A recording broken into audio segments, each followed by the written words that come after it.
Hello दोस्तों, नमस्कार दोस्तों, प्रणाम दोस्तों। हमारे यूट्यूब चैनल में आपका स्वागत है दोस्तों।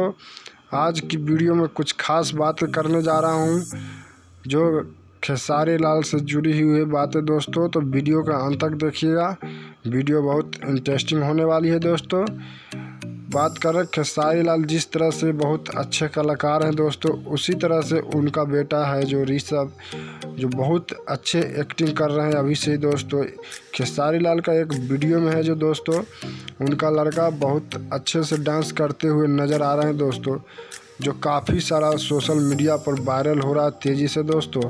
जो बहुत कमाल का एक डांस किए हैं दोस्तों, अपने ही खेसारी लाल के सॉन्ग पर है जो डांस किए हैं दोस्तों। तो आप लोग की ये वीडियो, ये खबरें कैसे अच्छा लगे दोस्तों? अच्छा लगे तो लाइक और शेयर ज़रूर कर दीजिएगा दोस्तों।